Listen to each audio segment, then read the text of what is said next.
Utilisation du logiciel Audacity pour produire des sons purs et composés. Avec le logiciel Audacity, on va d'abord générer un son pur. Pour ça, on va utiliser générer, tonalité. Les valeurs ne sont pas les mêmes, donc s'il vous plaît, modifiez-les. Pour la fréquence, on va choisir un fondamental à 440 et on va choisir une amplitude à 0,4. On valide, le signal a été généré. On va, pour ajouter d'autres signaux, donc on va d'abord ajouter des pistes, ajouter nouvelle piste mono, et on va générer dans cette nouvelle piste un nouveau signal. Donc comme c'est indiqué sur le texte de l'activité, on va prendre une fréquence double, donc on va passer à 880 Hz. On valide. On va rajouter encore une nouvelle piste et on va générer cette fois-ci une fréquence x3 du fondamental, donc 440 x 3, on passe à 1320 Hz et on valide. On a obtenu nos trois sons purs et on va essayer de les additionner. Pour les additionner, il faut d'abord les sélectionner, donc on va utiliser l'outil de sélection et on va sélectionner chacun des signaux.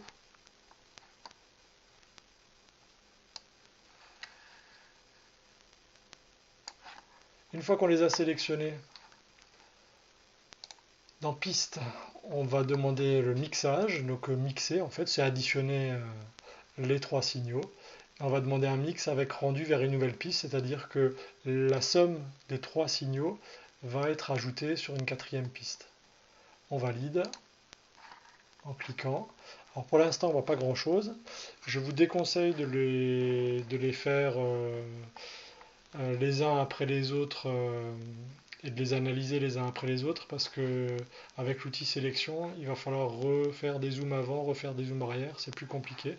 Donc là maintenant que j'ai créé mes quatre signaux, je vais utiliser une fois l'outil zoom pour zoomer entièrement et voir les signaux.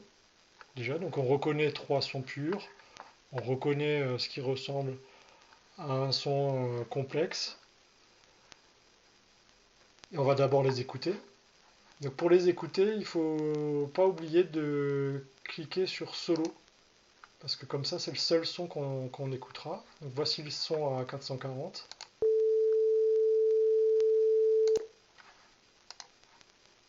Voici le son à 880, donc une fréquence double.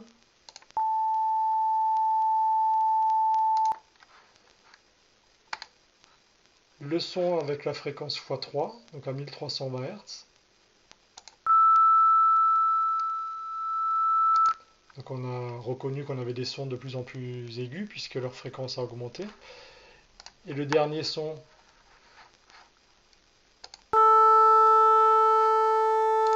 lui, est plus complexe puisque, vous vous en doutez, il correspond à la somme des trois premiers signaux. Alors pour le vérifier, on va rapidement dézoomer pour pouvoir resélectionner avec l'outil de sélection tout le signal. Donc là, j'ai uniquement le dernier signal qui a été sélectionné.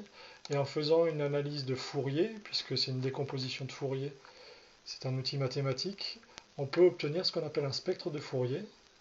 Donc analyse, tracer le spectre, en cliquant dessus.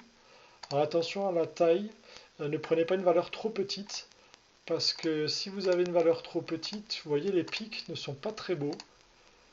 Alors la valeur la plus grande, là vous voyez elle me donne déjà des valeurs qui peuvent me convenir, mais bon c'est un petit peu discret, donc je vais choisir un intermédiaire, voilà, où je vais avoir les trois pics qui sont un petit peu plus visibles. Pour faire la lecture des trois valeurs de fréquence, donc on a le fondamental forcément toujours à gauche. Pas besoin de chercher avec le curseur puisque automatiquement vous avez la fonctionnalité ici pic qui vous donne la valeur du pic. Donc on retrouve bien le fondamental à 440 Hz. Le deuxième pic correspond bien à l'harmonique première harmonique ou l'harmonique d'ordre 2, donc à 881 Hz, donc c'est 880 à peu près, et le dernier qui est bien à 1320 Hz. Donc on a bien retrouvé les valeurs du fondamental et des deux harmoniques, puisque c'est nous qui avons produit ce son. Pour revenir au début de l'activité, donc il serait intéressant quand même de retrouver les valeurs des fréquences des trois premiers sons. Alors si on cherche pour le dernier, forcément la valeur de la fréquence qu'on peut trouver pour une période, a priori c'est la valeur du fondamental. Donc vous pouvez le faire pour vérifier. Mais on va reprendre un exemple avec le premier signal. Donc on va chercher normalement la valeur d'une période pour trouver la fréquence. Vous savez que pour être précis, on va plutôt en prendre plusieurs. Donc là j'ai une période, deux périodes, trois périodes, quatre périodes, 5, 6, 7, 8, 9, 10 et 11. Je vais m'arrêter à 11 périodes. Où est la valeur de la durée qui correspond à ces 11 périodes? Regardez en bas, vous avez début et durée. Alors on peut sélectionner différentes fonctionnalités. Moi j'en ai une avec la durée, donc début de la sélection à gauche, ça ne m'intéresse pas. Mais par contre, durée de la sélection à droite, ça m'intéresse. Donc je sais que les 11 périodes sont sur une durée de 0,025 secondes. À vous de retrouver la valeur de fréquence qui correspond, et par la suite, vous pouvez aussi vérifier les deux autres signaux, et même le troisième, si vous voulez vous rassurer sur la compréhension de la notion de fondamentale. Bon travail à tous!